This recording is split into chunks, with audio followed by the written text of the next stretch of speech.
turquoise patriot right after the attacks of 9/11.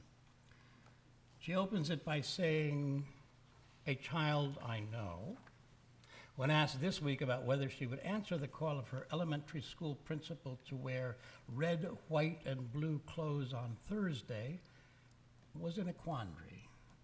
She put down the crayon with which she was painstakingly trying to squeeze the words "peace is possible" into the white bars between the red bars on the small American flag that she had made, and said, "Well, it is a pretty good country, so it's hard to know what to wear."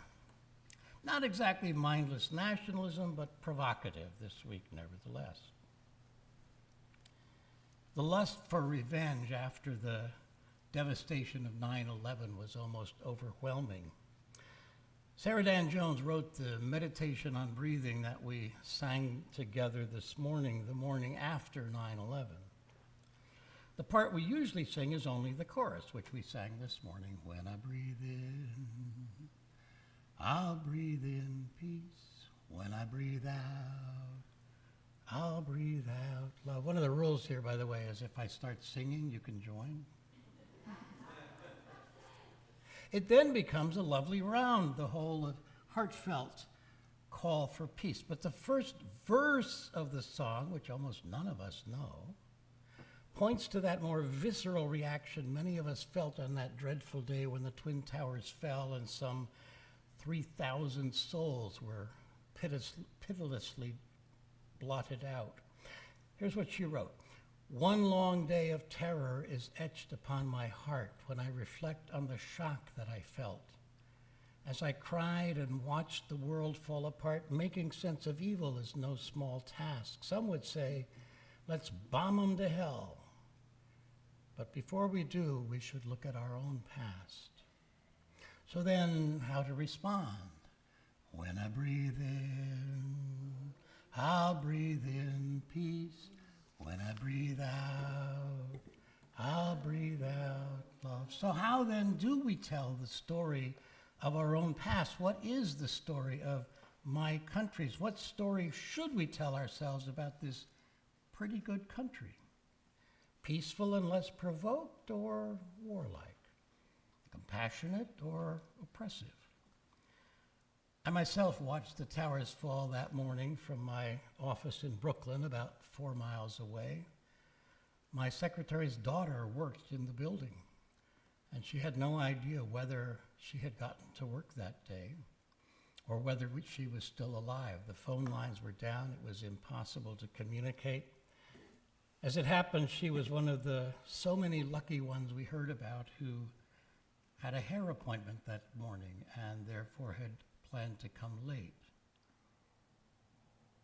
I myself watched the towers. I have friends who died there, and 11 of those who died were from my hometown of Ridgewood, New Jersey. And the people I worked with during 9/11 were thirsting for revenge. They denounced all of those people. They railed against Islam as a religion of terror. They were certain that the attack was utterly unprovoked. But another result of the attack was that the local Muslim community in our hometown of Ridgewood, New Jersey, feared that neighbors might turn on them in rage. So our Unitarian Society of Ridgewood invited the local Muslim community to use our own building. We joined them for breaking the fast at Ramadan, and our members accompanied their children to school to make sure that they would be safe. I was also attending seminary at night at the New York Theological Seminary, a minority institution with a mission for the inner city in New York. I was among the very few white men, and there the reaction was quite different.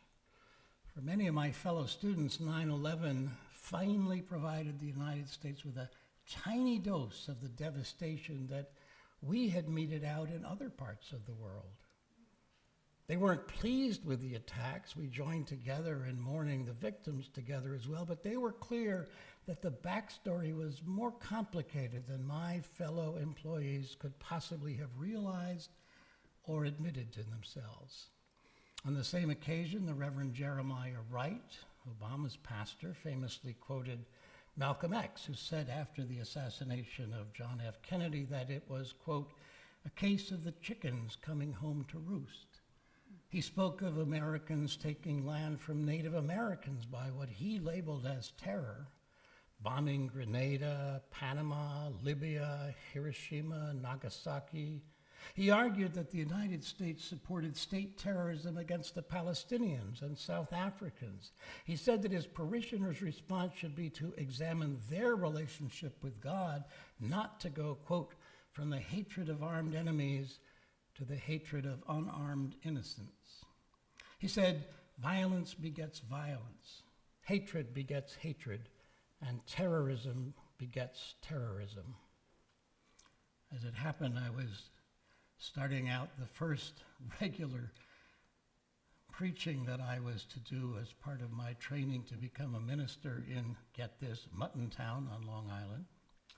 And that Sunday after 9/11 was my first sermon.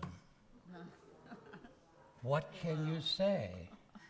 As I said, Reverend Victoria Safford was a skilled and well-experienced minister when she faced the same question. I don't know what I said, but it was inadequate to the moment. How then shall we tell the story of this pretty good country? Maybe it would be helpful to start by using the words of Lloyd Stone in our opening hymn to the tune of Finlandia, that wonderful music by Jon Sibelius. This is my home, the country where my heart is. Here are my hopes, my dreams, my holy shrine.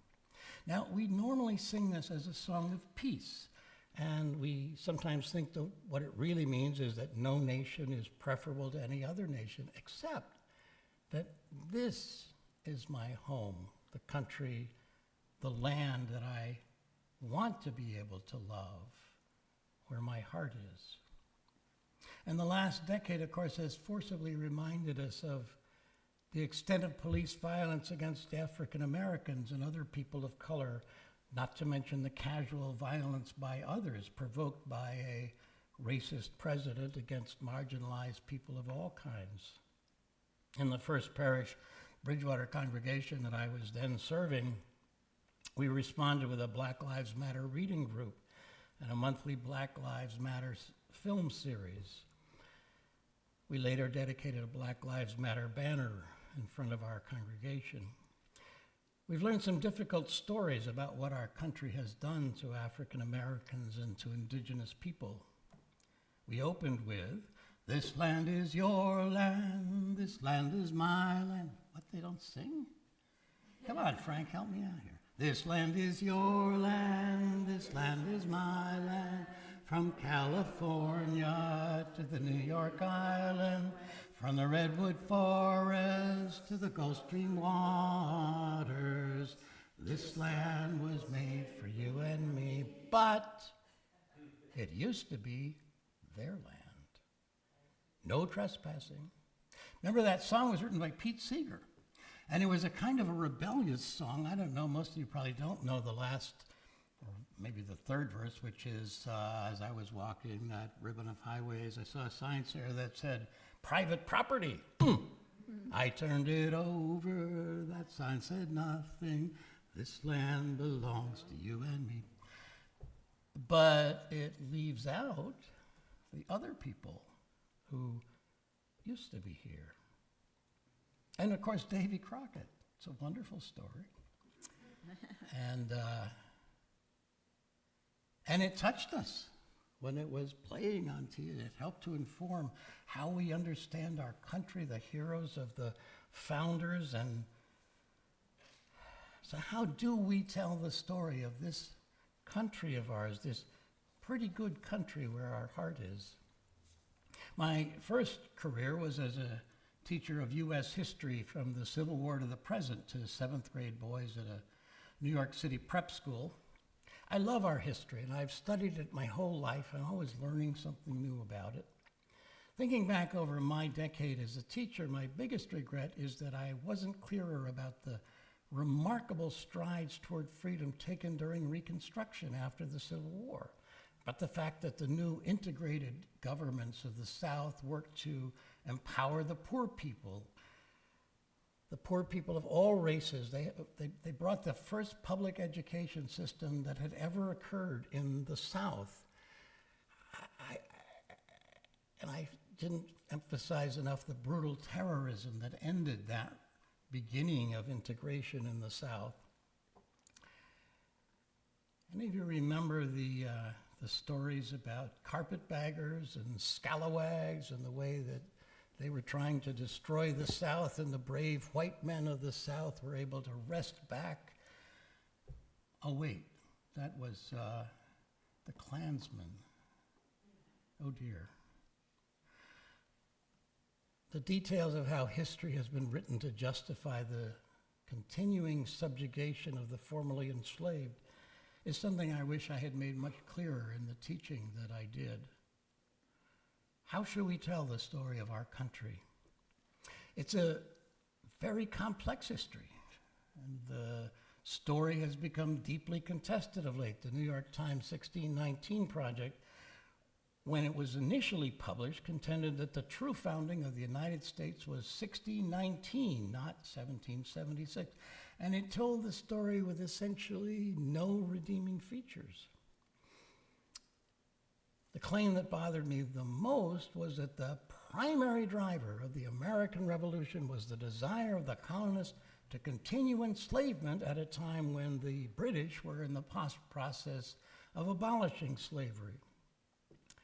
It boggles the imagination to think that the Boston Tea Party was held to preserve slavery, or that the patriots who fought on the Lexington Green were fighting solely for that purpose. Now, that claim and the claim that our true founding was in 1619 were later quietly removed from the online version of the project, which, despite these shortcomings, does teach difficult truths about our complicated history.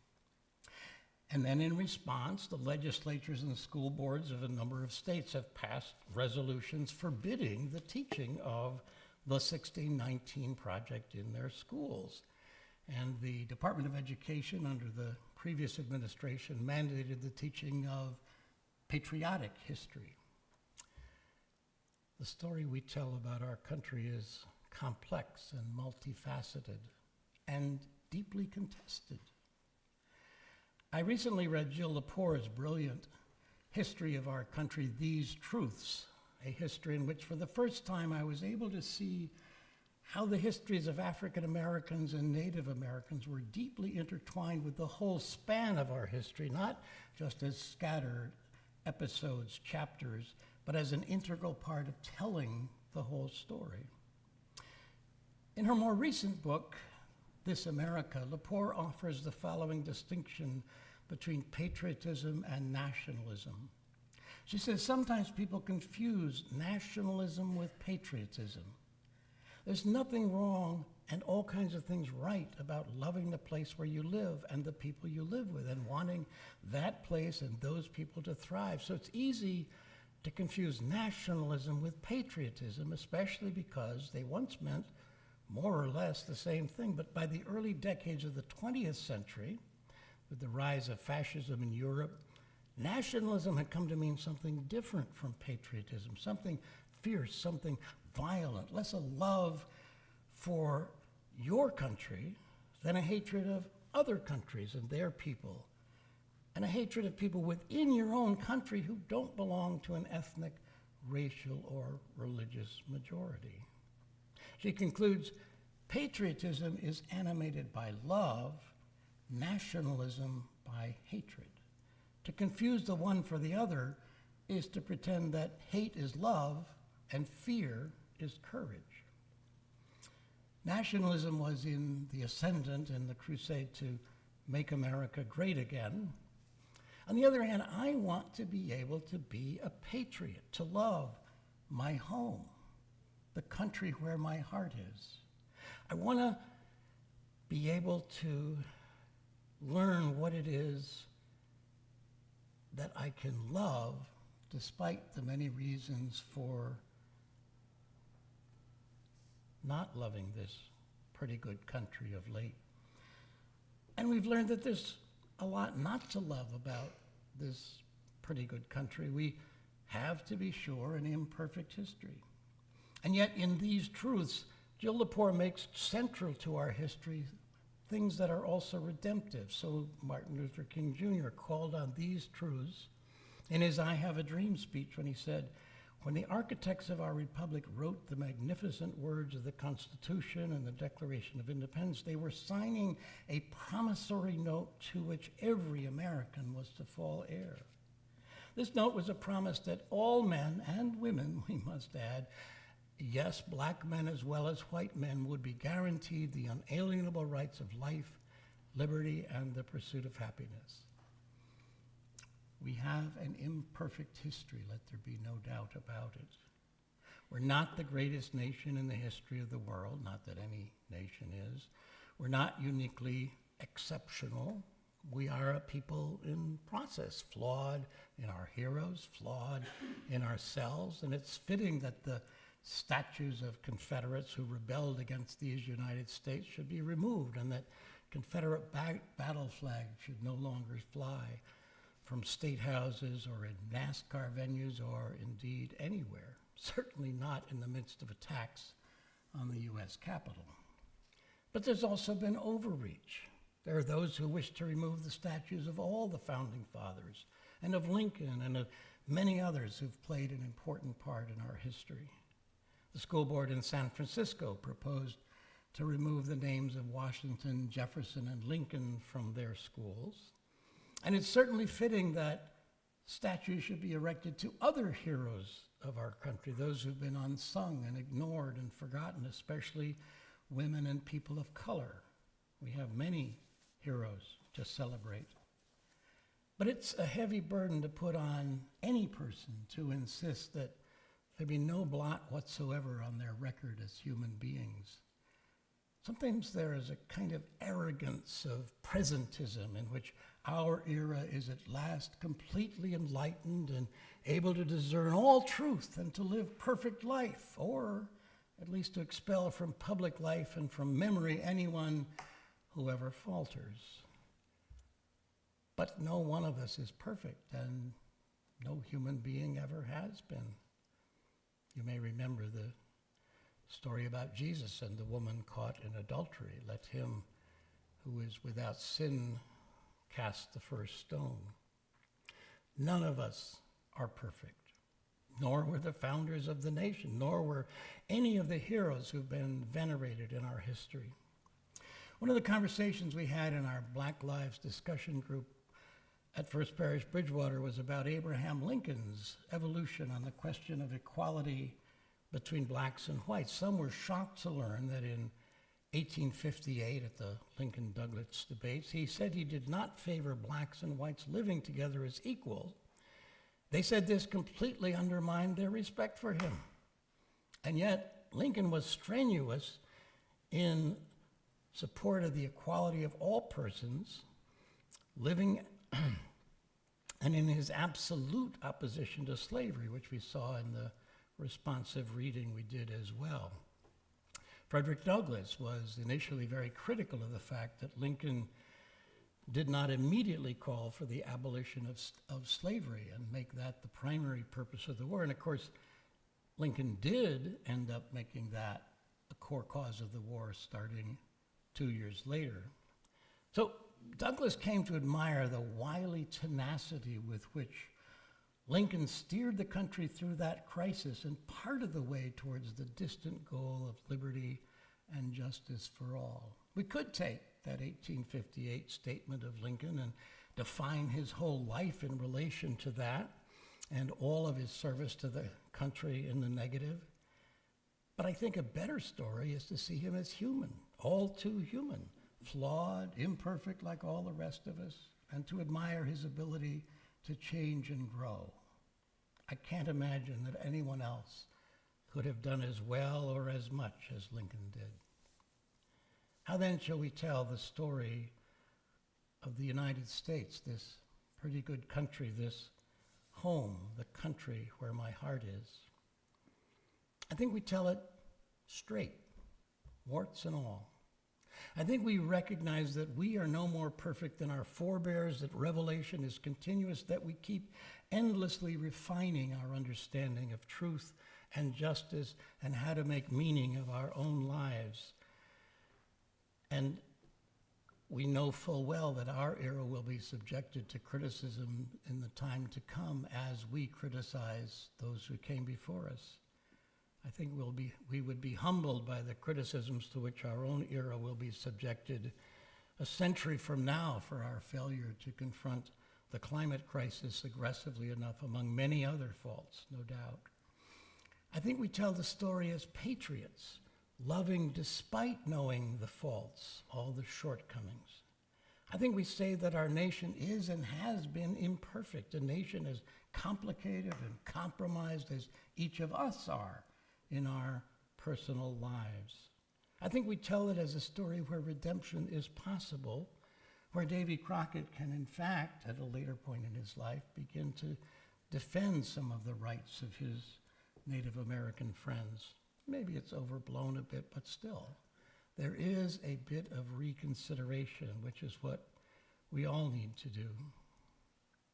William Ellery Channing, the founder of the Unitarian branch of our living tradition, put it this way. This was the War of 1812, which he opposed. He said, "We love our country, but not blindly. We love our country with eyes wide open to the need for struggle to repair what's been broken, to make amends where wrongs have been inflicted. We need to press to honor the treaties, the promises to Native Americans at Standing Rock, in our own backyard here on Cape Cod. We need to begin figuring out how to make reparations for slavery. We need to look beyond what Davy Crockett did in some parts of his life and hold up and honor other parts of his life. We need to make America, America. We need to put up Black Lives Matter lawn signs festooned with American flags. We need not to allow only nationalists, but not patriots, to honor our country. We need to assert that patriotism is always working to achieve justice. It's a pretty good country, this home where our heart is, but it also needs a lot of work. I can't say it better than the great African-American writer Langston Hughes did in a poem written in 1935 in the midst of a time of great suffering, where he called the nation back to the possibility of fulfilling a real American dream. Let America be American again, he said. Here's a part of that poem. Let America be America again. Let it be the dream it used to be. Let it be the pioneer on the plains seeking a home where he himself is free. America never was America to me. Let America be the dream that the dreamers dreamed. Let it be that great strong land of love where never kings connive nor tyrants scheme, that any man be crushed by one above. It never was America to me. Say, who is that who mumbles in the dark? And who are you that draws your veil across the stars? I am the poor white, fooled and pushed apart. I am the Negro bearing slavery's scars. I am the red man driven from the land. I am the immigrant clutching the hope I seek and finding only the same old stupid plan of dog eat dog, of mighty crush the weak. Hughes concludes the poem by saying, sure, call me any ugly name you choose, the steel of freedom does not stain. From those who live like leeches on the people's lives, we must take back our land again, America. Oh yes, I say it plain, America never was America to me, and yet I swear this oath, America will be. Out of the rack and ruin of our gangster death, the rape and rot of grasp and stealth and lies, we the people must redeem the land, the mines, the plants, the rivers, the mountains, and the endless plain, all the stretch of these great green states, the land, the mountains, all of this, and make America again. such is our work in loving this country where our hearts are, our home, our pretty good country, this land that we love. May it be so, and amen. Our closing hymn is number 121. You'll find it on the overhead. We'll Build a Land, number 121, if you want to have the music in front of you.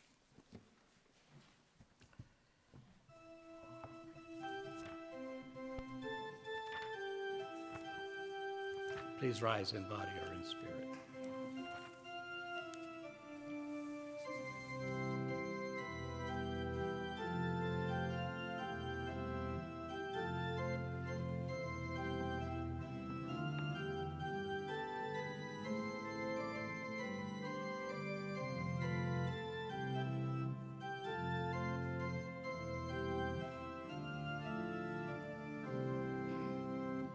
We'll build a land where we bind up the broken.